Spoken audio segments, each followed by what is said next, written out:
மருமகள்ல அடுத்து நடக்க போதுன்னு வாங்க பார்க்கலாம். இந்த ஈஸ்வரிய ராஜாங்க நல்லா கண்ணம் பழுக்கிற மாதிரி ஒரு அறை விட்டா நல்லா இருக்கும்னு நினைக்கிறவங்க இந்த வீடியோவை லைக் பண்ணிக்கோங்க.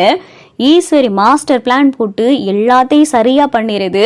இங்க பாரடி சித்ரா எல்லாருக்கும் வளகா போட்டுருவாங்க. அந்த 10 கர்ப்பிணி பெண்களுக்கும் வளகா போட்டு கடைசியா தான் இவளுக்கு வளகா போடுவாங்க. அதுதானே பரிகாரம். எல்லாருக்கும் வளகா போட்டு முடிச்சதும் நான் வளையல் போட்டுட்டு இது பண்ணிடுவேன். அதுக்கப்புறமா நீ வளையல் போட்டு இந்த சந்தனம்லாம் வைக்கிறதுக்கு பாரு. அப்பதான் நீ என்ன பண்ணணும்னா அவ வயிற்றுல இருக்கிற துணி முட்டையை பிடிச்சி இழுக்கணும். அந்த துணி முட்டை கீழே விழுகணும். எல்லாரும் பார்த்து ராஜாங்கத்தை காரி துப்பாத குறையா அசிங்கப்பட்டு பார்க்குற அளவுக்கு ராஜாங்கம் நிற்கணும். இதை நம்ம பார்த்து ரசிக்கணும். அப்படியே சேது அன்னைக்கு தாலி பிரிச்சு கோக்குற அன்னைக்கு எப்படி இந்த தமிழ் செல்வியை அப்படியே தரன்னு கழுத்தை பிடிச்சி இழுத்து வெளியே துரத்தி விட்டானோ அதே மாதிரி இன்னைக்கு நடக்கணும். நம்ம பார்த்து அப்படியே ரசிச்சு மனசு குளிர்ந்து போகணும் அப்படின்னு சொல்லிட்டு இங்க ஈஸ்வரி பார்த்தா பல கனவு கோட்டை கண்டுகிட்டு இருக்கு. இங்க செல்லப்பாண்டி வசந்தியும் பார்த்தா வளகாப்புல தமிழ்ச்செல்வி சிக்கிடக்கூடாது, ஏதாவது பண்ணியாகணும் அப்படின்னு சொல்லிட்டு யோசிக்கிறாங்க. அப்பதான் பார்த்தா வசந்தி செல்லப்பாண்டி கிட்ட எங்க அந்த குடுகுடுப்புக்காரன் சொன்னான்னு தான் தமிழ் சொன்னா. அது எப்படிங்க, நமக்கு தெரியும் தமிழ் மாசமா இல்லைன்னு. மாசமா இல்லாத வயிற்றுல எப்படிங்க வாரிசுக்கு கண்டு வரும்? அவன் சொல்றத பார்த்தா எனக்கு சந்தேகமா இருக்குங்க. அவனை என்ன ஏதுன்னு பிடிச்சி விசாரிச்சுவோமா அப்படின்னு சொல்லிட்டு வசந்தி சொல்லவும் செல்லப்பாண்டியும் பார்த்தா அந்த குடுடுப்புக்காரனை தேடி பிடிச்சு அவன்கிட்ட விசாரிக்கிறாரு. அடிச்சு விசாரிக்கிற பார்த்தா எல்லா உண்மையும் பார்த்தா குடுடுப்புக்காரன் கக்கீரியான். அந்த வீட்டில் இருக்கிற ஈஸ்வரி தான் இந்த மாதிரி பரிகாரம் பண்ண சொல்லிச்சு. அந்த அம்மா தான் எல்லாத்தையும் பண்ண சொல்லிச்சு அப்படின்னு சொல்லிட்டு எல்லாத்தையும் சொன்னதும் அப்பதான் செல்லப்பாண்டிக்கே புரியுது. ஓ, என் மகளை எல்லாரும் முன்னாடியும் அசிங்கப்பட வைக்கணும், சிக்க வைக்கணும் அப்படின்றதுக்காண்டி அந்த வீட்டம்மா அப்படி பண்ணிக்கிட்டு இருக்கு.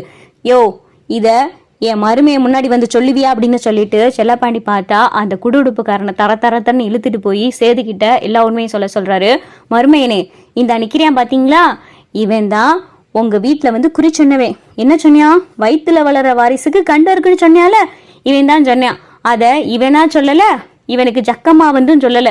இந்த ஜக்கம்மா சொன்னது யாருன்னு பாத்தீங்கன்னா உங்க வீட்டுல இருக்காங்களே ஈஸ்வரி தான் இந்த மாதிரி சொல்லியிருக்காங்க அப்படின்னு சொல்லிட்டு இங்க செல்லப்பாண்டி எல்லாத்தையும் போட்டு உடைக்கவும் இங்க சேதுக்கு பயங்கரமா கோருது.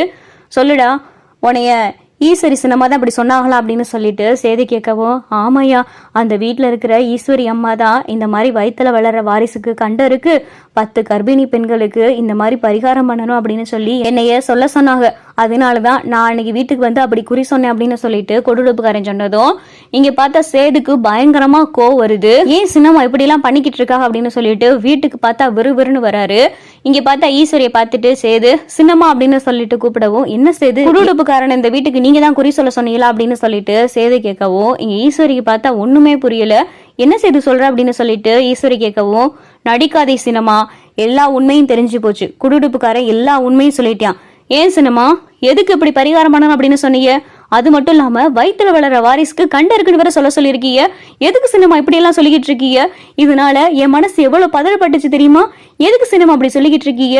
இதெல்லாம் வீட்டுக்கு தெரிஞ்சா அவங்க மனசு எவ்வளவு கஷ்டப்படும்.